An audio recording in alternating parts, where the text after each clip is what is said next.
because I'm a fucking idiot, forgot to do the school segment in the Fast X and Asteroid City, all that review from today. So, this school on Thursday, the 29th of June 2023. This is the very last school video. No, it's not actually. Well, I'm gonna come back in for results day, and that's me, like, forever. Because I'm not going to be in here or anything like that. But I don't know if I'll do a school video or just mention it in a non-school video. Don't know yet. But basically this is me. Came in, someone saw me. I was like, "Oh, you handing this in?" I'm like, yeah. Password off it, yeah. Grand.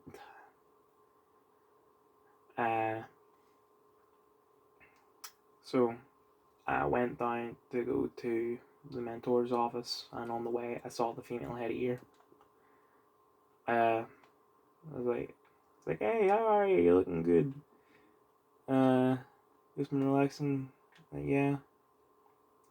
Like, we're good seeing you. Come back and all that. Went to the mentor's office, not there, but someone who was there said that she was at geography. And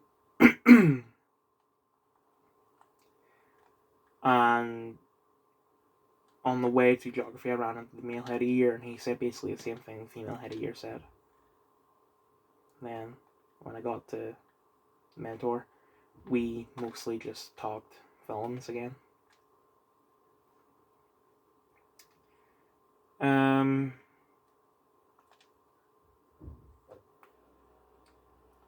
Yeah. This is the breakdown for school year 5. I went into the year expecting this to be 100% drama, but no, it still was a bit comedy.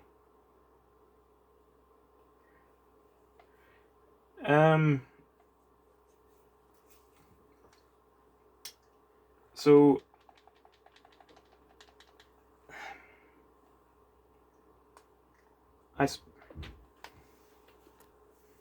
okay, sorry, it's hard to talk and play games at the same time, but I keep doing it. So we had, I think, from memory, 10 incidents this year. I'm gonna pull up the list now. Right, so before getting the incidents, I'm gonna talk about like class and shit. So in English, we had female head of year, media teacher, and a teacher that we didn't have last year. Someone who's new. I've never talked about her before in year 4 because that's when I started making videos, but I did have her in year 1. And technically. So with her, I'm just gonna call her the poetry teacher. She taught us poetry, she taught us Emily Dickinson. We had 13 poems of hers. And in my opinion, they are all horseshit. It's just, she wrote, the way I see it, she threw shit at the page and saw what stuck. And people, pretentious assholes, are like, yes, this, like, in the modern day, like, this is perfect, this is whatever good things that you could possibly say about something without understanding it. Eventually, the board decided, okay, we'll give you a bit more to work on, or a bit. They just said, you definitely won't get this poem and this poem in the exam. So we studied 2 poems for no reason. But hey, it's 11 now that we had the whatever. For the media teacher, he took us for Shakespeare. We did King Lear. That I was okay at the start because I just read his notes, and I feel like he was talking out of his ass, because it was like, I fucking hate Shakespeare, because it's just the language. I can't get it. The difference between that and say Game of Thrones, because Game of Thrones does use language that is similar. I think the difference is that Game of Thrones was written in the 90s, at least the books were. That's when it started. So it was written by someone who is, using modern language, because obviously George R. R. Martin is still alive and all that. So he was brought up on modern language. We'll just call him modern language, even though he was born in the 40s. So he's been speaking that his entire life, and then he just kind of writes his own old language, whereas Shakespeare, he was brought on that old language because he's from that time. So that's what he's used. That's what he's used to. That's the only thing there is. So obviously he's not gonna know or be able to make up a modern language, because whatever. I think that's the difference. So the media teacher would just be like, yeah, him saying this thing means this thing. How? But what? Like, honestly, you have no idea if they're speaking a metaphor or speaking literally. Anyway, towards the end of the year, we took a lot of breaks. Well, by towards the end of the year, I mean like from February onwards. We took a lot of breaks because we had coursework for the female head of year, and he just gave up his lessons in order to give us time to do it.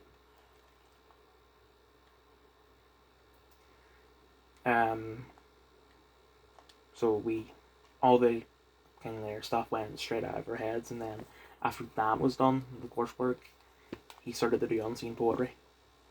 So it's poetry by someone who is an Emily Dickinson, something that we haven't studied. I don't really have a comment on that. Anyway, Female Head of Year, she took us for The Road, a book by the author of Film Country for Old Men. I read that book last year. I loved this book. I can't understand it. Then we had to independently study The Handmaid's Tale. Even though that book was written in 1985, it does use kind of Shakespearean language, but also it is very boring. And people are like, oh, it's so fucked up. The only thing I can really remember is that she puts butter in her shoe and lets that melt, and then rubs that on her face, because they're not allowed makeup, so that's like substitute makeup. Like, when I'd much rather just not rub butter on my face, and then also she fantasizes about killing someone in a sexual manner. I don't know.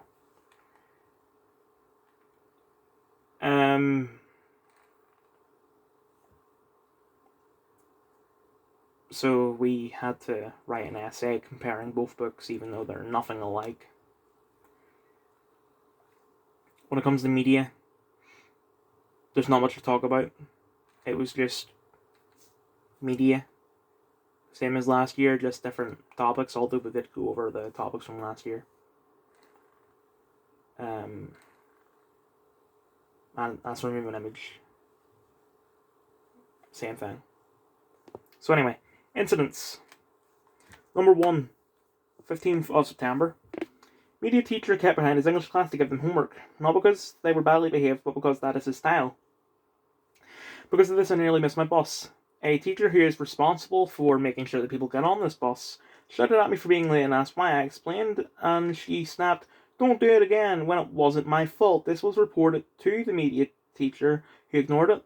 The mentor who defended it, but later said it was a teacher defense mechanism because she knew she was in the wrong. Fuma Headyear said the same as the mentor's second statement. On the 23rd, the English teacher kept his class behind because he wasn't done teaching and we weren't allowed to pack up until a minute after the bell rang, which seems like it wouldn't matter.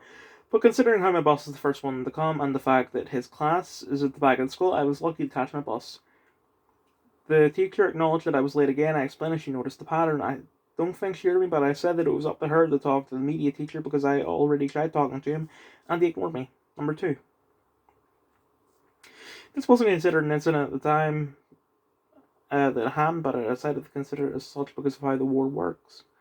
On the 23rd, I went to Female Headyear to set a date for our UCAS meeting, but after she set the date, she decided to have a sort of talk about it already. She said that I told her I didn't want to go to university. I corrected her saying that I can't go to university. She asked why, and I explained that it was because I'm based. She said that universities accept everyone from all sides of the political spectrum. I stated UC Berkeley as an example of why she's wrong. She counteracted it by claiming that not all universities are the same. They are. We shouted at each other for the next minute and then I left. Number 3. On the 28th, I finished some homework and decided that I could watch a movie I needed to watch for Moving Image while doing media homework at the same time because I knew the movie was on YouTube. I went to do that, but the movie was blocked by C2K. I thought that if I signed into my account, like my personal account, it would change, but it didn't, and it said it brought me into a screen saying they were threatening to take down my channel because I posted medical misinformation. This was around the same time as, I was doing the Twitter segments at the time, and Marcus, or maybe Paul, was posting something about the vaccine. I already went through, they already said, oh, you posted medical misinformation. And usually, they only tell you once, but they told me twice for this. Well, I thought that I'd already sorted that. That's what I was talking about just then.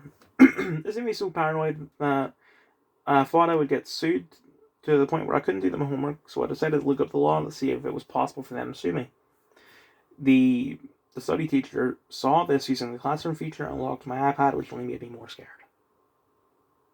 This led to... So, I was talking to Jack about this, and Jack does UPS, and according to them, they look up the law all the time in UPS. And there's the possibility that she doesn't know what subjects I do. So I say, you know what, I'm just going to say that UPS is a subject that I do instead of Moving Image. Just so I can do all that.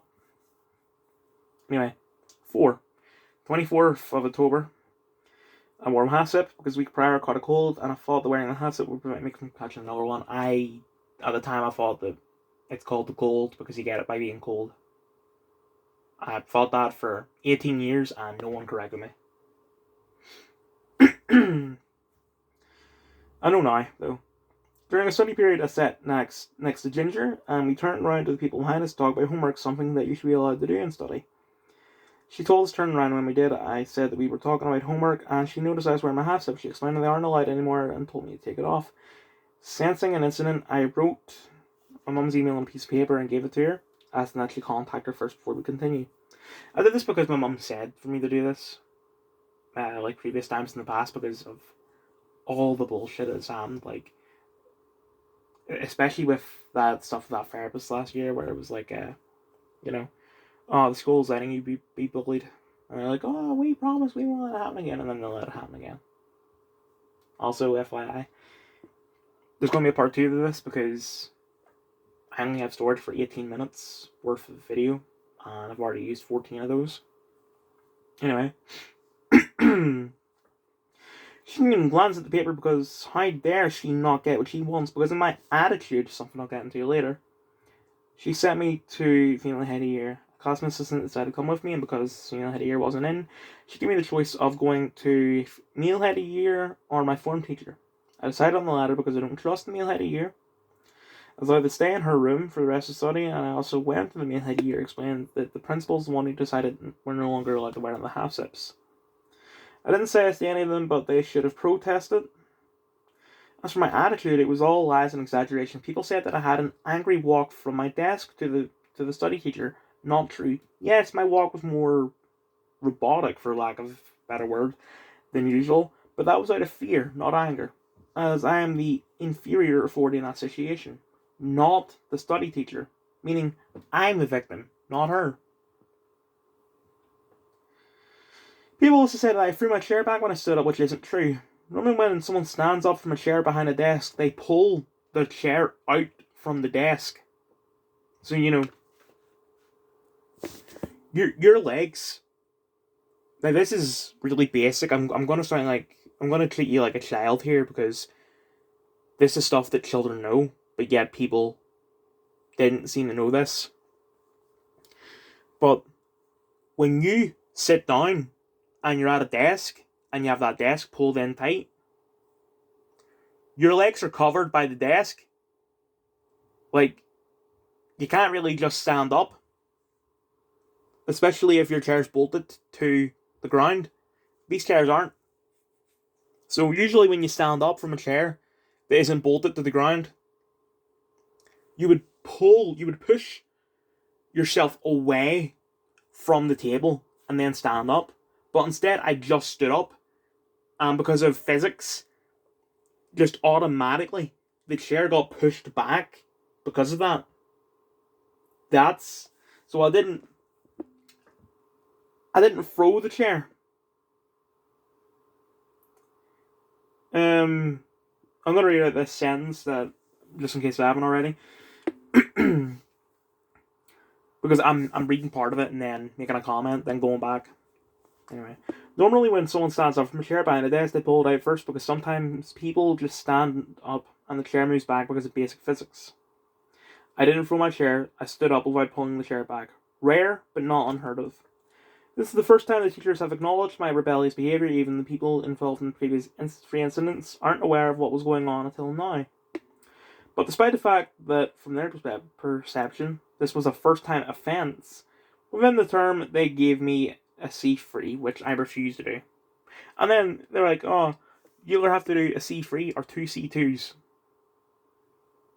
And they never enforced it. Like, say the next day is like, right, you have to tell us, and you're doing it today. They never said that. I never served it. Not because I was gonna refuse, but they just forgot. Anyway, 5. 25th of the tour, one day after Incident 4, we went to study for a meeting because I was one of the last people to enter. I had to sit at the side because of the rules of how sitting at the side works. Study teacher can kind of confirm this, as she is the person who said it multiple times. As if she doesn't, she's lying intentionally. And once the meeting ended and people who had left class, Emil Heidegger told me to move to the middle. I complied, and yet he shouted at me. I pointed this out, and he said that he wasn't. I asked other people who were there, they all said that he was. This is why I rebel, because even when I do what they want, they still shout at me.